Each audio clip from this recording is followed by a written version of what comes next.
రాష్ట్రపతి ఎన్నికల నేపథ్యంలో ఓటు హక్కు వినియోగించుకున్న ప్రధానమంత్రి నరేంద్ర మోడీ అనంతరం ఏర్పాటు చేసిన విలేకరుల సమావేశంలో వివిధ అంశాలపై ప్రస్తావించారు. ये सत्र मौसम से तो जुड़ा हुआ है. अब दिल्ली में भी वर्षा अपना दस्तक देना प्रारंभ किया है, लेकिन फिर भी न बाहर की गर्मी कम हो रही है और पता नहीं अंदर भी गर्मी कम होगी कि नहीं होगी. ये कालखंड एक प्रकार से बहुत महत्वपूर्ण है. ये आज़ादी के अमृत महोत्सव का कालखंड है. 15 अगस्त का विशेष महत्व है और आने वाले 25 साल के लिए देश जब शताब्दी मनाएगा तो हमारी 25 साल की यात्रा कैसी रहे, हम कितनी तेज गति से चले, कितनी नई ऊंचाइयों को पार करें, इसके संकल्प लेने का एक कालखंड है. और उन संकल्पों के प्रति समर्पित होकर के देश को दिशा देना, सदन देश का नेतृत्व करे, सदन के सभी माननीय सदस्य राष्ट्र में नई ऊर्जा भरने के लिए निमित्त बने, उस अर्थ में ये सत्र भी बहुत महत्वपूर्ण है. ये सत्र इसलिए भी महत्वपूर्ण है कि इसी समय राष्ट्रपति पद और उपराष्ट्रपति पद के चुनाव हो रहे हैं. आज मतदान भी हो रहा है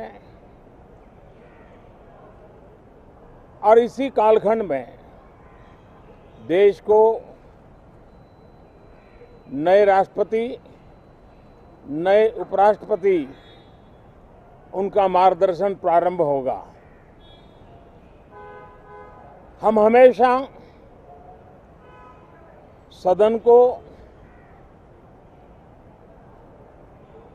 संवाद का एक सक्षम माध्यम मानते हैं, तीर्थ क्षेत्र मानते हैं, जहां खुले मन से संवाद हो,